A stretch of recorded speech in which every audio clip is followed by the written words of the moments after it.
சொட்ட சொட்ட நனையுது. டைட்டில் ரொம்ப நைஸா இருக்கும், ஆனா படம் மக்கள் மனதுக்கு க்ளோஸா இருக்கும். இது உண்மையிலே என்னுடைய ஜாதிக்காரனுடைய படம். எல்லா கேமராவும் இப்போ என் பக்கம் தான் திரும்பி இருக்கும். அனைவருக்கும் இனிய மாலை வணக்கம். முதல்ல வந்திருக்கக்கூடிய பத்திரிகை, ஊடக, தொலைக்காட்சி அத்தனை நல்ல உள்ளங்களுக்கும் மனமார்ந்த நன்றிகள். ஏன்னா என்னுடைய வளர்ச்சியில் நிறைய நீங்கள் இருந்திருக்கீங்க.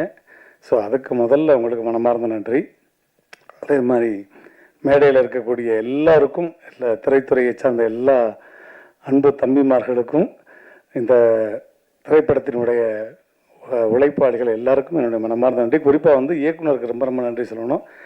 ஏன்னா குண்டாக இருக்கவங்க எப்போவுமே குழந்த மாதிரின்னு சொல்லுவாங்க, இன்க்ளூடிங் ஃபார் மீ. அதையும் சொல்லிடுறேன், குழந்த மாதிரி தான் அது. ஆள் உருவம் தான் பெருசு, ஆனால் குழந்த மாதிரி அது இருக்கிற இடமே தெரியாது. அவ்வளோ அழகாக தம்பி ராஜா சொன்ன மாதிரி 18 நாளில் அந்த படத்தை முடித்தோம். இது உண்மையிலே என்னுடைய ஜாதிக்காரனுடைய படம். கண்ணண்டு கிடச்சிருச்சா? என் ஜாதிக்காரிய படம், நகைச்சுவை ஜாதிக்காரனுடைய படம். முழுக்க முழுக்க நகைச்சுவை தான். நீங்கள் ஒரு கேபிஒய் எபிசோடை எப்படி பார்த்து என்ஜாய் பண்ணுவீங்களோ அது மாதிரி இந்த படத்தில் ஒட்டுமொத்த கேபிஒயும் இந்த படத்தில் பார்க்க போகிறீங்க. அதனால தான் இதுவரையும் நான் நிறைய நம்ம பத்திரிகையாளர் மீட்டிங்கும் சரி, இசை வெளியீட்டெல்லாம் வந்திருக்கேன். ஆனால் இவ்வளவு தூரம் கைதட்டி ரசித்து சிரித்தது ரீசெண்டாக இந்த மேடை தான்.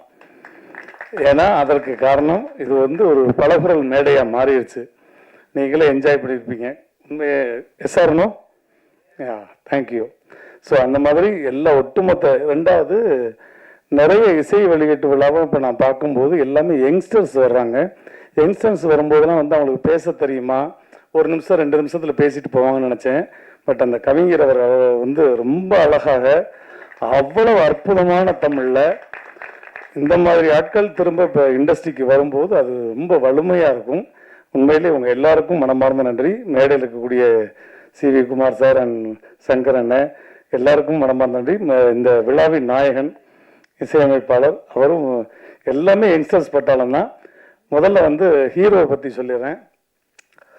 6 படங்கள் நடிச்சுட்டு ஒரு ஹீரோ எப்போ தன்னுடைய இமேஜை உடைச்சு வேற மாதிரி ஒரு கெட்டப்பில் படத்தில் நடிச்சிருக்கலாம்.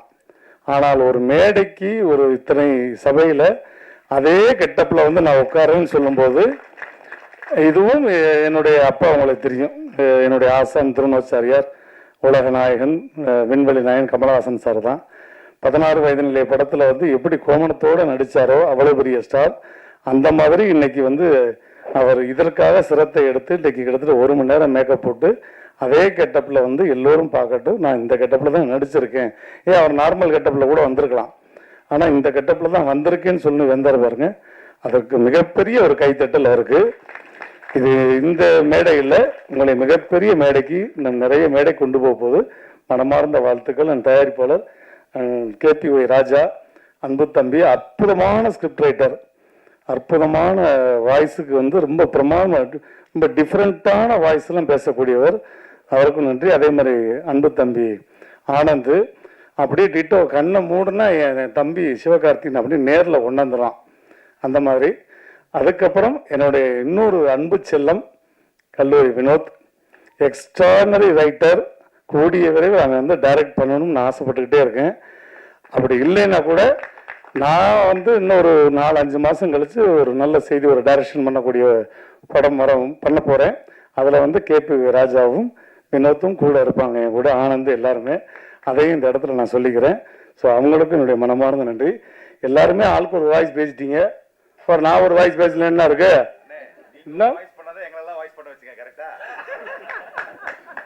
எப்படி போட்டு வராய் பாருங்க. இருந்தாலும் உங்களுக்கான ஒரு வாய்ஸ், அது என்னுடைய ஆசானுடைய வாய்ஸே தான்.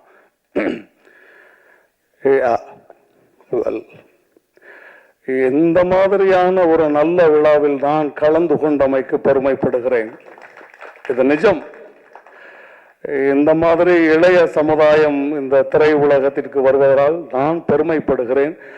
இன்னும் நிறைய இளைய சமுதாயம் இந்த கலைத்துறைக்கு பணியை ஆற்ற வேண்டும். இது சொட்ட சொட்ட நனையவில்லை, கொட்ட கொட்ட நனைய வேண்டும். தியேட்டரில் அலைமலை, மக்கள் அலையுடன் அப்படின்னு சொல்லி இந்த மக்களை வாழ்த்தி விடைபெறுகிறேன். நன்றி, வணக்கம். Thank you. I love you all. சொட்ட சொட்ட நனையுது. டைட்டில் ரொம்ப நைஸா இருக்கும், ஆனா படம் மக்கள் மனதுக்கு க்ளோஸா இருக்கும். இந்த படத்துல முடி எவ்வளவு முக்கியம்னு சொல்லியிருக்கோம், முடி அவ்வளவு முக்கியம் இல்லைன்னு சொல்லியிருக்கோம். அனைவருக்கும் வணக்கம், இங்க வந்திருக்கும் மீடியா பிரஸ் எல்லாருக்கும் வணக்கம், கெஸ்ட் எல்லாருக்குமே வணக்கம். நான் உங்கள் வர்ஷினி. இந்த படத்துல எனக்கு வாய்ப்பு கொடுத்த டைரக்டர் சாருக்கு ரொம்ப நன்றி. என்னைக்குமே வந்து மறக்க மாட்டேன். சில பேர் கனவுக்காக வாழ்வாங்க, ஆனா நான் வாழ்றதே என் கனவுக்காக தான். ஸோ திரைப்படத்துல வந்துட்டு கதாநாயகியா அவர் தான் என்னோட ட்ரீம். சொட்ட சொட்ட நனையுது மூவி மூலமா அது நிறைவேறும் போது ரொம்ப மகிழ்ச்சியா இருக்கு. அதுக்கப்புறம் டைரக்டர் சார் பத்தா சொல்லணும். எப்படி ஒரு மனுஷன் இவ்வளோ கூலா இருக்க முடியும் அப்படின்றத அவர்கிட்ட தான் கத்துக்கிட்டேன். அவருக்கு இல்லாத பிரச்சனையே இல்லை, ஏதாவது ஒரு பிரச்சனை வந்துகிட்டே இருக்கும். ஷூட்டிங்க்கு முன்னால் கூட ஒரு பாம்பை தூக்கி போடுவாங்க. நான் கூட அப்போ கூட இருந்தப்போ கேட்டேன், சார் எப்படி சார் இவ்வளோ கூலா இருக்கீங்க? ஸோ அந்த காம்னஸ் வந்துட்டு நான் சார் கிட்ட தான் கத்துக்கிட்டேன். அண்ட் சூப்பரா இருந்துச்சு. செட்டே வந்து பயங்கரமா. கோ டைரக்டர்ஸ் ராஜா கலகலகலன்னு இருக்கும். அதுவும் டப்பிங் டைம்லலாம் வந்து மிமிக்ரியில, அதாவது நான் டப்பிங் பேச வாய்ஸ்ல வந்து அவரு வேற ஏதோ வாய்ஸ் எடுத்து டப்பிங் பண்ணி ரொம்ப கலகலன்னு இருந்துச்சு. யுவராஜ் கண்ணன் கோ டைரக்டர், அவரும் வந்து சூப்பரா இங்க இருக்காரா, சொன்ன மாதிரி ஃபோன் பண்ணி என்னை பத்தி பேசுவீங்களா லான்ச்ல அப்படின்னு கேட்டாரு. சொன்ன மாதிரியே பேசிட்டேன். செட்டில்மெண்ட் பண்ணிருங்க. ஓகே. என்னோட அப்பாவா நடிச்ச அப்சர் சார், யாஸ்மின் மேம் அம்மா நடிச்சாங்க, மாலினி மேம், கவிதா மேம், எல்லாரையும், ஷாலினி அப்கோர்ஸ் நம்மளுக்கு சீன் ஐ திங்க் ப்ரோமோல மட்டும் தான் இருந்துச்சு. பட் எல்லாருமே வந்து சூப்பர் டைப் அண்ட் லைவ்லியா இருந்துச்சு. எப்படா என்னடா ஷூட்டிங் முடிஞ்சிருச்சே, இது வந்து இந்த அழகான பயணம் நீண்ட நாள் தொடராதான்ற மாதிரி ஒரு ஃபீலிங் இருந்துச்சு.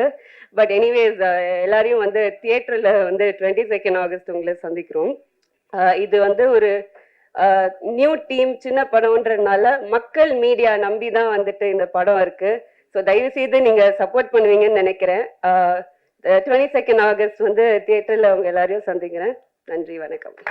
சொட்ட சொட்ட நினைக்குதுன்னு சொல்லிட்டு படம் வச்சிருக்கீங்க. நானும் நிறைய முடிவோட தான் இருந்தேன் ஒரு காலத்தில். என்ன விஷயம்னா, நவீத்தும் வந்து சும்மா இல்லை, இவங்க 2 பேரும் சேர்ந்து இப்போ சொன்னார், இந்த ஒரு படம் பண்ணுறதா இருந்துச்சு கொரோனாக்கு முன்னாடி. நம்ம யாருக்காரன் ஒரு படம் பூஜைலாம் போட்டோம். அந்த பூஜையில் போய் நானும் கலந்துக்கிட்டேன். அன்ஃபார்ச்சுனேட்லி அந்த படம் ஒன்றும் வரல. ஒரு மேபி இந்த மாதிரி ஒரு நல்ல ஜாலியான படம் தான் வந்து ஒர்க் அவுட் ஆகும்னு சொல்லிட்டு அவங்களுக்கு விதிக்கப்பட்டிருக்குதான்னு தெரில. ஏன்னா நவீத் வந்து எல்லாரும் வந்து சொல்கிற மாதிரி ஜாலியான ஆள்லாம் கிடையாது. எனக்கு தெரியும், ஜாலியாக இருக்கிற மாதிரி அவர் நடிச்சிட்டு இருக்கிறாரு.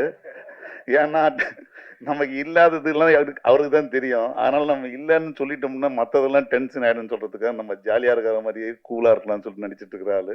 பட் இருந்தாலும் ஒரு டைரக்டராக, அதுவும் ப்ரொடக்ஷனும் கண்ட்ரோல் பண்ணுற விஷயன்றது சாதாரண விஷயம் கிடையாது, ரொம்ப கஷ்டமான விஷயம். அடுத்தது இந்த படம் ஜாலியான படமாக இருக்கும்ன்றது எனக்கு ரொம்ப நம்பிக்கையான ஒரு விஷயம் உண்டு. என்னென்னா இந்த டீமே ரொம்ப ஜாலியாக இருக்குது. நான் வந்து பிக் பாஸோடைய வெறி பிடித்த ரசிகன். ஒரு காலத்தில் தமிழ், தெலுங்கு, ஹிந்தி, மலையாளம், இங்கிலீஷ் எல்லா பிக் பாஸும் பார்த்துருந்தேன். கடைசியாக தமிழ் ஒண்டி நிறுத்திட்டேன் டைம் இல்லாமல். அதில் நடித்த வர்ஷினி இவங்கெல்லாம் இருக்காங்களா, எனக்கு ரொம்ப ஹாப்பியாக இருக்குது. அவங்களாம் நடிச்சிருக்கிறாங்க. ஸோ எனக்கு வந்து பார்க்குறதுக்கு ஒரு ஆர்வம் இருக்குது இந்த படத்தின் மேலே. அதே போல் பிக் பாஸ் ரசிகர்கள், நிறைய ரசிகர்கள் இருக்காங்க. அவங்கெல்லாம் படம் பார்க்குறதுக்கான ஒரு ஆர்வத்தை ஏற்படுத்துகிற விஷயமாகட்டும், இந்த கேபிஐலேருந்து இருக்கிற டீம் எல்லாம் கூட்டின்னு வந்து இந்த உள்ளே போனதுக்கப்புறம் ஒரு வருஷத்துக்கு முன்னாடி ஒரு படம் வந்துச்சு. நம்ம அது என்ன படம் அது, நம்ம நல்ல படம், அது பேர் மறந்து போச்சு. அதில் வந்து அந்த டைமில் யூடியூப்பில் நடித்த எல்லா ஸ்டார்ஸும் நிறைய பேர் வந்து அந்த படத்தில் வந்து நடிச்சிருந்தாங்க. தியேட்டரில் அந்த படம் போய் பார்க்குறோம். படம் பார்க்கும்போது என் பக்கத்தில் வந்து ஒரு வயசான ஒருத்தர் உட்காந்துருந்தார். புதுசாக ஒரு கேரக்டர் வரும்போதெல்லாம் பார்த்தீங்கன்னா தியேட்டரே ரோரிங்காக கை தட்டிகிட்டு இருக்காங்க பயங்கரமாக. இவருக்கு வந்து எதுவுமே பார்க்காம மையமாக என்ன பார்க்குறாரு, ஸ்க்ரீனை பார்க்குறாரு, என்னை பார்க்குறாரு, ஸ்க்ரீன் பார்க்குறாரு. ஏங்க இவங்கெல்லாம் யார், ஏன் கை தட்டுறாங்கண்ணா? சார் இவங்கெல்லாம் யூடியூப்பில் பயங்கரமாக ஃபேமஸான ஆளுங்க சார், இப்போ இருக்கிற இளைஞர்களுக்கான கரெக்டாக கனெக்ட் பண்ணுற ஆளுங்க, அதனால் இவங்களை பார்த்தோன்னே அவங்களுக்கெல்லாம் கனெக்ட் ஆகுது அப்படின்னு. ஸோ அந்த மாதிரி நீங்கள் உங்கள் டீமே வந்து இன்னைக்கு டிவி, ரீல்ஸில் இதில் யாரெல்லாம் கலக்கிட்டு இருக்காங்களோ அத்தனை பேரும் தேடி பொறுக்கி போட்டு வச்சுருக்கீங்க. ரொம்ப சந்தோஷமான விஷயமா இருக்குது. இது வந்து கொண்டாட்டமான படமாக இருக்குன்னு தான் நம்புகிறேன். ஏன்னா நான் வந்து ட்ரெய்லர் தான் பார்த்தேன், பாட்டு பார்த்தேன், நல்லா இருந்துச்சு. தம்பி வேறு வழுக்க தெரியா இருக்கிறாப்புல, நான் முதல்ல அடையாளம் தெரியல, முதல்ல இந்த ட்ரெய்லர் பார்த்த போது முதல்ல காட்டினாப்புல என்னன்னா ரொம்ப முயற்சி பண்ணிகிட்டே இருக்காப்புல. ஒவ்வொரு படத்துலையும் ஏதாவது ஒன்று பண்ணணும் அப்படின்னு சொல்லிட்டு ஒரு முயற்சி பண்ணிகிட்டு இருக்க தம்பி தான். அதனால் இந்த படத்தில் வந்து முடி இழந்தாவது நம்ம வந்து வெற்றி வாகிய சூடுவோம் அப்படின்றது இருக்காங்க. ஒரு விஷயம் நல்லா தெரிஞ்சுங்க, முடி இல்லாத பொண்ணு கிடைக்காம இருக்கலாம், ஆனால் கேர்ள் ஃப்ரெண்ட் கிடைக்கும் உங்களுக்குலாம். கல்யாணம் தான் நடக்காது, அதை நம்ம ஒன்றும் பண்ண முடியாது. ஏன்னா அதுக்கு பின்னாடி நிறைய லௌகிக விஷயங்கள்லாம் இருக்குது. கேர்ள் ஃப்ரெண்டுக்கு பிரச்சனை கிடையாது.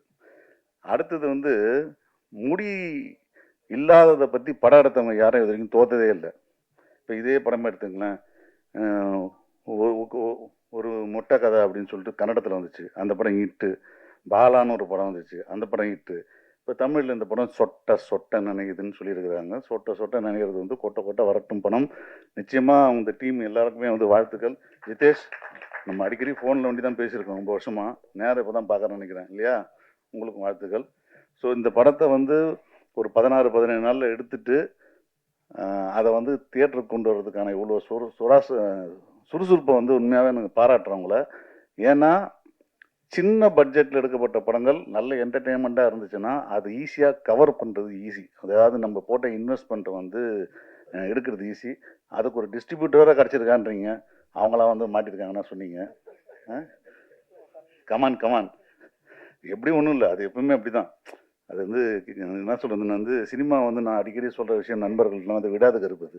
ஒரு வாட்டி இந்த ஓரமாக போய் காலை வச்சுட்டு வந்துட்டோம்னா எங்கே போனாலும் கமான் கிண்ணி பிடுங்க கூப்பிட்ற மாதிரி கூப்பிட்டே இருக்கணும்ல, நம்மளும் விட மாட்டோம், கடைசி வரைக்கும் போயிட்டே இருப்போம். ஸோ உண்மையாகவே இந்த படம் வந்து அவங்களுக்கான ரெக்கவரிங்க்கு ரொம்ப ஈஸியான விஷயம் தான். பெரிய இன்வெஸ்ட்மெண்ட் இல்லாத போது ஒரு சின்ன படத்தை கரெக்டாக ரீச் பண்ணி நல்ல என்டர்டெயின்மெண்ட்டாக இருந்தேன். ஏன்னா இன்றைக்கி தியேட்டரில் வந்து மக்கள் படம் பார்க்குற படங்கள் எல்லாமே கொண்டாட்ட மனநிலை படங்களும் வைப் படங்களும் மட்டும்தான் தியேட்டரில் ஓடிட்டு இருக்கு. அதனால ஜாலியாக இருக்கிற படங்கள் கண்டிப்பாக ஓடும். இந்த படம் ஓடணும். வாழ்த்தி நன்றி.